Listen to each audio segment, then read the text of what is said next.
A peep into the markets beginning 25th October 2021.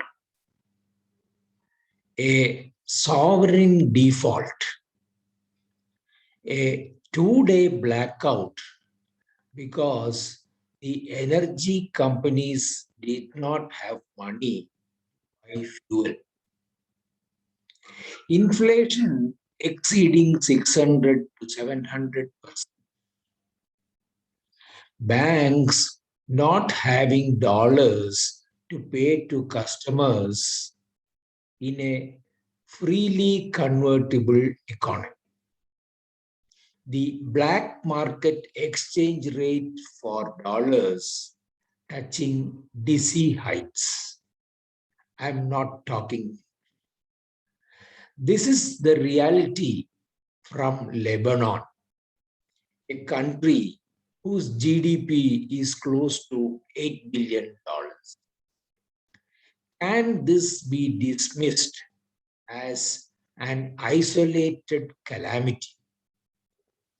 Elsewhere in the US, the 10-year benchmark treasury yields rose by 12 basis points during the week, 1.64%, while the NASDAQ 100 chose to remain static at 15,090.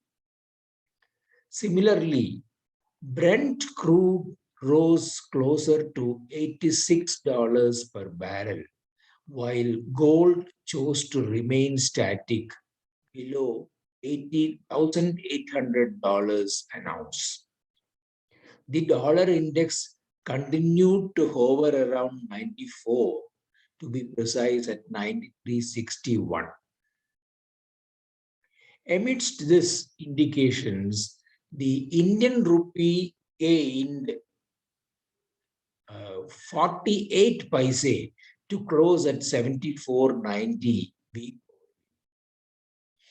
Government's reserves have risen to $641 billion at the end of the week. In the coming week, 75 could be seen as the pivot for Indian rupee against the dollar. The Nifty shed 490 points from its all-time high to close at 18,115 on Friday evening. Suddenly, the charts have started displaying bearish candles. The derivatives contracts too have displayed heightened volatility, with VIX closing at 17.5. During the coming week, more corporate results are expected, which could give some direction to the markets.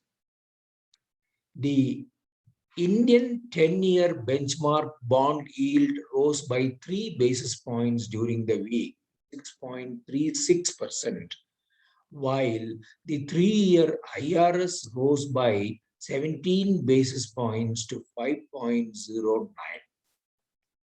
A likely crowding out by sovereign borrowings appears to be weighing heavily in the minds of the market, that seems to have dismissed the 100 crore vaccination mark that the nation has achieved.